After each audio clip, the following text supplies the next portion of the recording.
Thom Hartmann here on the news. You need to know this. The earth is still shaking along the east coast of the United States after a 5.8 earthquake rocked the small town of Mineral, Virginia, and reverberated through the nation's capital and several other states up and down the coast, Georgia to New York. Today, schools and government buildings are closed in D.C. out of fear of aftershocks, and damage has been discovered at the National Cathedral and the Washington Monument. It was the largest earthquake to strike Virginia in well over 100 years. Located near the epicenter is the North Anna Nuclear Power Station, rated the 7th most likely nuclear power plant in America to receive core damage in the event of an earthquake. Due to budget cuts, the earthquake sensors at the nuclear power plant had been removed back in the 1990s. Luckily, backup diesel generators kicked in to prevent a meltdown after the plant did, in fact, lose power during the earthquake. The plant was built to withstand a 6.1 earthquake. Yesterday's was a 5.8, meaning we were that close to suffering a Fukushima-like nuclear disaster just down the road from the nation's capital. Let's hope this is a wake-up call.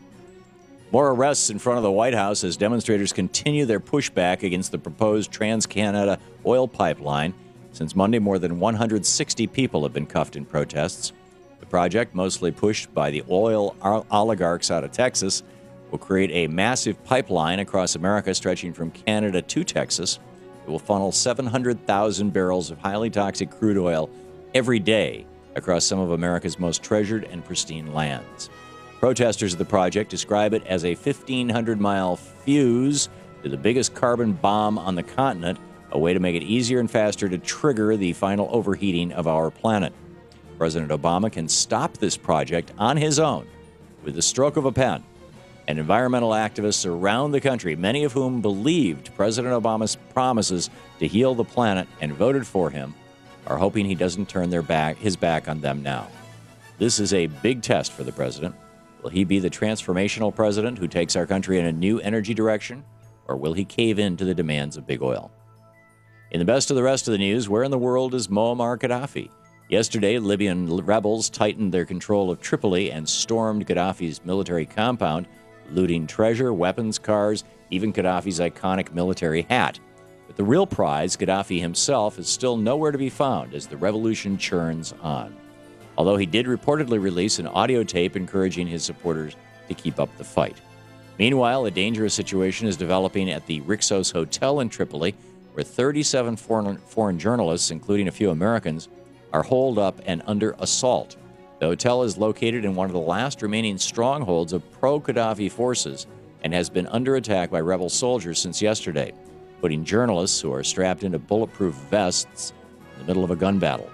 The journalists have been held against their will in the hotel by Gaddafi forces since Sunday and were threatened with being shot if they tried to leave.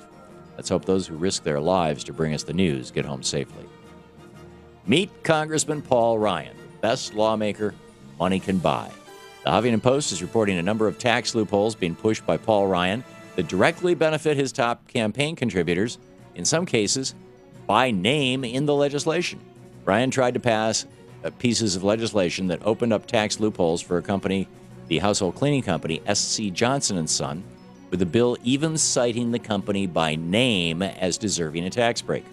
Turns out SC Johnson & Son is Ryan's top campaign contributor, giving him more than $41,000.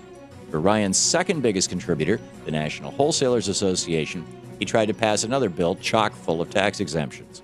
Not only that, Ryan tried to pass legislation to give fraternities and sororities tax breaks after the fraternity and sorority PAC gave him $24,000 for his re-election campaign.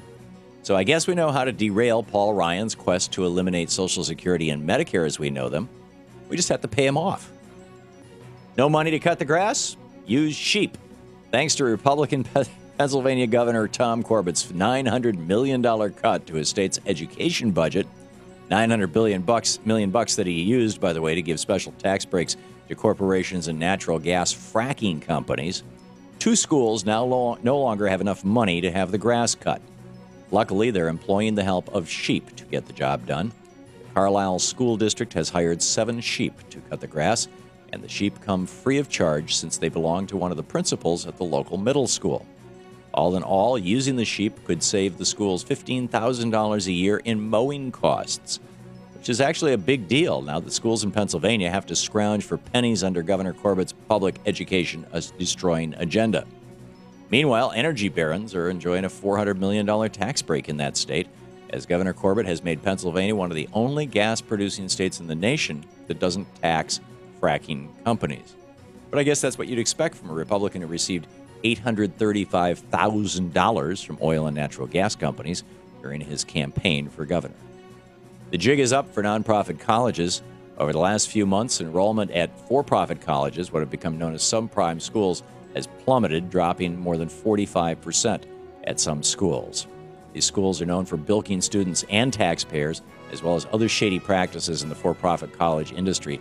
This has prompted the Department of Justice to get involved in a lawsuit against the nation's largest for-profit college company. And that's the way it is today, Wednesday, August 24th, 2011. I'm Thom Hartmann on the news.